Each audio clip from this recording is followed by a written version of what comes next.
Halo Sobat Bima, selamat datang di Bimbingan Alumni. Bersama aku, Kak Galuh, yang akan membantu kamu untuk belajar pengetahuan kuantitatif UTBK SNBT. Siapkan diri kamu dari sekarang ya. Gimana? Sudah siap?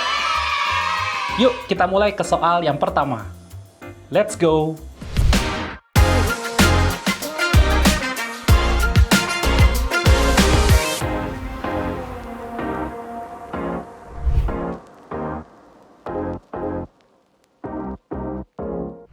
Oke Sobat Bima, mari kita lanjutkan ke soal yang pertama. Diketahui segitiga sama sisi dengan panjang sisi S. Oke, bisa kebayang nggak ini? Segitiga sama sisi. Jadi gambarnya kira-kira kayak gini ya. Oke, jadi panjang sisinya S semua. Diberikan 4 pernyataan berikut. Tinggi segitiganya gimana? Oke, ini adalah tinggi segitiga. Oke. Tinggi segitiga seperti itu ya, dan ini 90 derajat. Nah, berapakah panjang biru? Oke, berapakah panjang biru? Jadi kita sebut aja ini adalah H. Oke. Nah, kita mau menyelesaikan ini dengan apa? Kalau mau pakai Pitagoras boleh. Ayo ya, kita selesaikan dengan Pitagoras misalkan. Jadi ini adalah misalkan S per 2. Oke. Jadi kita ingat Pitagoras bahwa di dalam Pitagoras, misalkan kita punya A, B, C ya. Ini siku-siku. Maka berlaku A kuadrat ditambah B kuadrat itu sama dengan C kuadrat. Oke, itu Pitagoras bilang kayak gitu. Nah, di kasus kita, berarti A-nya itu adalah S per 2, B-nya itu adalah H, dan C-nya itu adalah S. Oke, sehingga kita akan dapati bahwa ini adalah H kuadrat sama dengan S kuadrat, dikurangi dengan S per 2 dikuadratin, yaitu S kuadrat per 4. Oke, jadi ini sama saja kayak 1 dikurangi seperempat, yaitu 3 per 4. Gitu ya. Itu adalah H kuadrat. Nah, kemudian kita akarkan. Kita akarkan kedua ruas. 3 diakarkan akar 3, 4 diakarkan 2, S kuadrat diakarkan jadi S. Oke. Berarti benar ya, bahwa tinggi segitiganya adalah seperti berikut. Kemudian luas segitiga. Luas segitiga rumusnya adalah setengah kali alas kali tinggi, atau height. Setengah kali alas, alasnya adalah S ya, secara keseluruhan. Kemudian tingginya tadi ya, S per 2 akar 3. Oke, sehingga ini akan menjadi S kuadrat per 4 akar 3. Oke, berarti salah ya. Harusnya S per 2 akar 3. Oke, jadi ini salah. Jari lingkaran luar. Apa itu? Jadi kalau kita punya lingkaran luar, kita buat lingkaran dulu ya.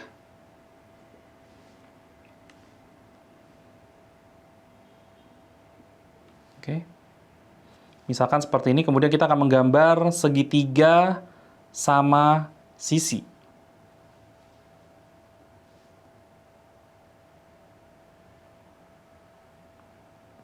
Oke. Nah, bagaimanakah jari-jarinya ya? Jari-jari itu berarti jarak dari sini ke sini. Nah, itu berapa?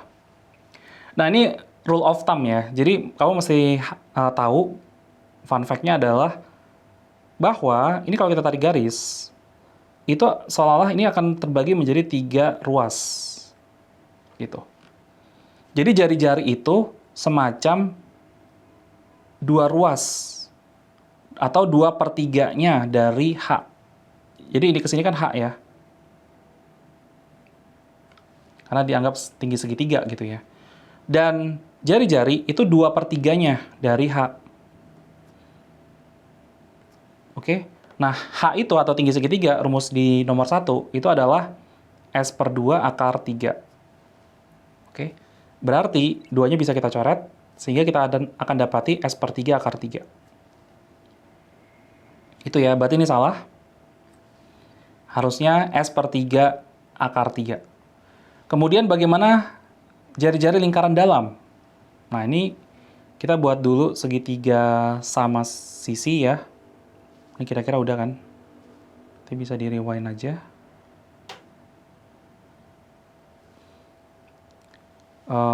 Kita buat dulu segitiga sama sisi.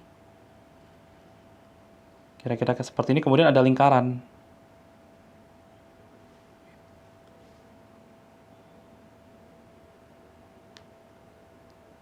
Oke, seperti itu.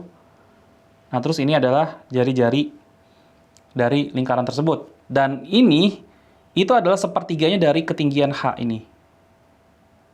Oke, jadi jari-jari ini adalah sepertiga dari H. Berarti sepertiga dari H-nya S per 2 akar 3. Berarti betul ya, S per 6 akar 3. Dengan demikian, dari pernyataan ini hanya ada dua pernyataan yang benar, yaitu pernyataan 1 dan pernyataan 4. Jadi soalnya jawabannya adalah C.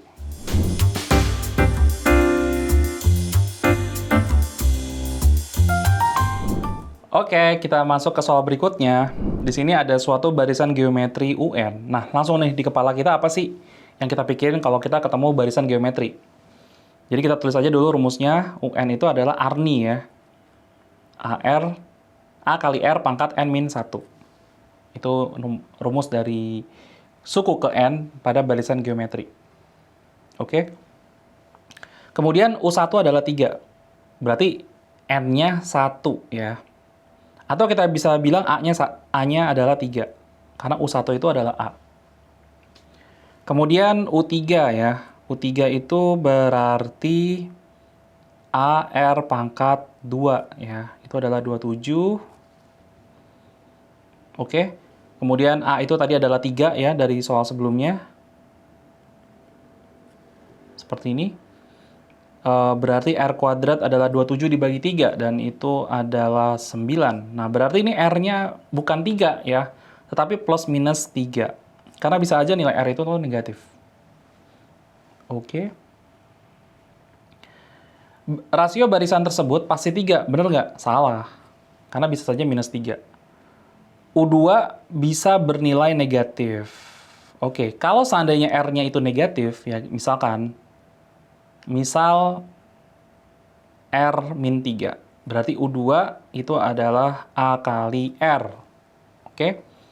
A-nya adalah 3, R-nya adalah min 3. Berarti jadi min 9. Berarti bisa aja negatif. Bisa. Ya. Nilai U2 pasti 81. Kalau dikatakan pasti enggak juga ya. Karena dia bisa bernilai min 9 loh. Jadi disalah. Hasil kali U1 dan U2 adalah 81. Enggak juga sih. Kayak di sini kan 3 kali U2-nya min 9 nih. U1-nya 3. 3 kali min 9 min 27. Bukan 81 ya. Jadi pernyataan ini salah. Oke, jadi hanya ada satu pernyataan saja yang benar ya, yaitu di pernyataan 2. Sehingga jawabannya adalah B untuk soal ini.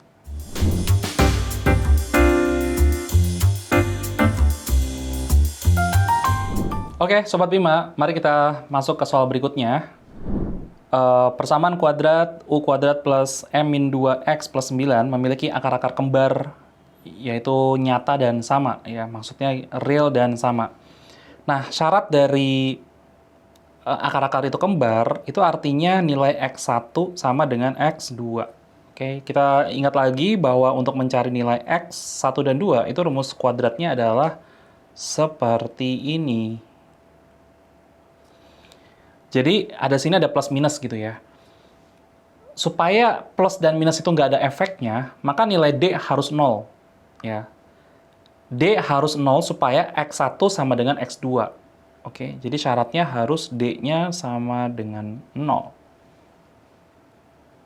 Nah, sekarang kita periksa lagi. D itu apa sih? D itu adalah rumusnya ini. B kuadrat min 4AC. Dan dia harus 0. Oke. Nah, sekarang B-nya berapa? Coba kalau kita periksa dari sini. Ini mungkin X ya maksudnya ya. A-nya 1. Kemudian B-nya adalah M min 2. Kemudian C-nya adalah 9. Oke. Jadi kita ambil dulu nih. dari persamaan kuadratnya, apa sih A-nya, apa B-nya, apa C-nya. Kemudian setelah kita dapat, kita bisa masukkan ke dalam persamaan ini. B kuadrat, oke, kita tulis aja dulu ya. Jadi kita nggak usah pusing-pusing dulu, tinggal menulis apa yang ada di soal dulu. A-nya 1, C-nya 9. Oke. Berarti M-2 kuadrat, ini pindah ke ruas kanan jadi 36. Berarti M-2 itu bisa plus minus 6 ya. M-2 kuadrat itu 36. Berarti akar dari 36 itu adalah 6 ya, tapi kita bisa gunakan plus minus di sini. Karena minus 6 dikuadratin itu 36 juga. Oke. Nah, seandainya kita ambil 6, maka M-2 sama dengan 6. Berarti M-nya adalah 8. Oke. Tetapi kalau kita masukkan M-2-nya itu adalah minus 6, berarti M-nya adalah min 6 tambah 2, dan itu adalah min 4. Oke, jadi memang ada dua nilai M yang harus dipenuhi supaya dia bisa memiliki akar-akar kembar. Gitu. Oke. Kita coba cek pernyataan pertama. Hanya ada satu nilai M yang memenuhi. Enggak tuh. Nilai M bisa min 4 atau bisa 8 ya. Jadi ini salah. Jumlah semua nilai M yang mungkin adalah 4. Ya, min 4 tambah 8 itu adalah adalah 4 ya. Min 4 tambah 8 itu adalah 4. Berarti ini benar. Jika diambil nilai M terbesar, akarnya bernilai negatif. M yang terbesar adalah ini. Dan akarnya bernilai negatif. Enggak sih ya, harusnya positif. Jika dia ambil nilai M terkecil, akarnya bernilai positif. Ini yang terkecil. Akarnya bernilai positif. Enggak juga ya, harusnya negatif. Oke. Jadi hanya satu pernyataan saja yang benar ya, yaitu pernyataan 2. Jadi soal ini, jawabannya adalah B.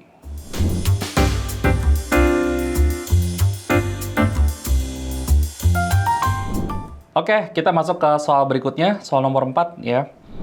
Diketahui himpunan A itu isinya 1, 2, 3. Dan B itu 2, 3, 4, 5. Diberikan 4 pernyataan berikut. Kardinalitas A union B adalah 5. Oke, sekarang apa yang dimaksud dengan A union B ya? Jadi kalau kita mau gambar diagram Venn, mungkin kita bisa juga sekalian belajar diagram Venn. Ini adalah A, ini adalah B. Seperti itu.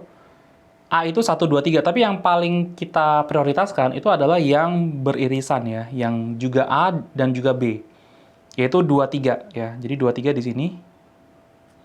Berarti 1 di sini. 2, 3, 4, 5. Oke. Nah, kardinalitas itu kayak semacam banyaknya elemen gitu ya. A union B. Apa yang dimaksud dengan A union B? Artinya A bergabung dengan B. Jadi kalau misalkan ada negara A, ada negara B, ini mereka menyatu jadi satu negara. Maka wilayah negaranya akan seperti ini. Nah, inilah yang dimaksud dengan A union B ya. Nah, di dalam negara tersebut ada berapa banyak bilangan? 1, 2, 3, 4, 5 pastinya. Oke, jadi ada 5. Berarti ini pernyataan yang benar. Kemudian nilai dari A min B. Jadi si A, ya, si A minus B itu artinya yang bukan B. Mana di antara A yang bukan B? Itu cuman ini kan. Dan itu 1. Berarti benar. Oke, banyaknya himpunan bagian dari A irisan B. Oke, banyaknya ada 2 ya. 1, 2. 2 dan 3. Berarti ini benar. Sekarang B min A. B min A berarti anggota B yang bukan A. Yaitu 4 dan 5, seperti gambar ya. Jadi ini pernyataan yang benar juga. Oke, jadi semua pernyataan benar ya. Jadi ada 4 pernyataan yang benar. Berarti jawabannya adalah E.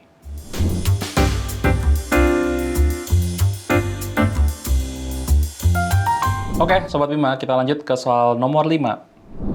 Diberikan sistem persamaan sebagai berikut, 2x plus 3y sama dengan 12, x min y sama dengan 1. Diberikan 4 pernyataan berikut mengenai solusi.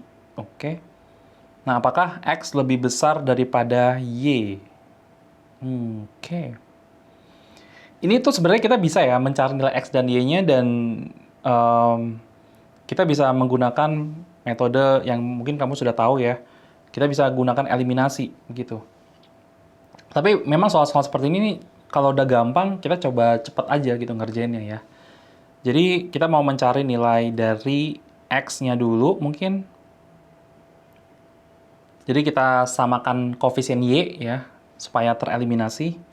Jadi pernyataan kedua, atau persamaan kedua, kita kalikan 3. Supaya koefisiennya sama seperti yang di atas, yaitu 3. 3X min 3Y sama dengan 3, oke? Kita jumlahkan ya. Berarti 5X sama dengan 15. Berarti X-nya adalah 3. Begitu kita tahu X-nya 3, kita bisa masukkan ke salah satu persamaan. Misalkan persamaan yang kedua. X-nya 3 nih. 3 dikurangi Y sama dengan 1, berarti Y-nya adalah 2. Oke?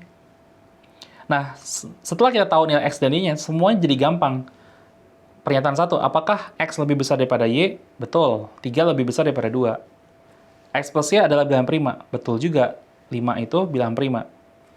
XY atau X kali Y, 3 kali 2 itu 6. 6 itu habis dibagi 3. Betul. X kuadrat itu 9. Y kuadrat itu 4. Kalau dijumlahkan 13. Betul juga ya. Oke, jadi semuanya pernyataan ini benar ya. Jadi kalau pernyataannya benar, ada 4 pernyataan yang bernilai benar, berarti soal ini jawabannya adalah E, 4.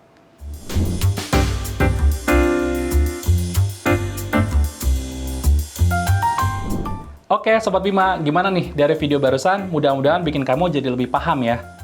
Kalau kamu punya ide atau pertanyaan, boleh banget nih untuk tulis komentar di bawah.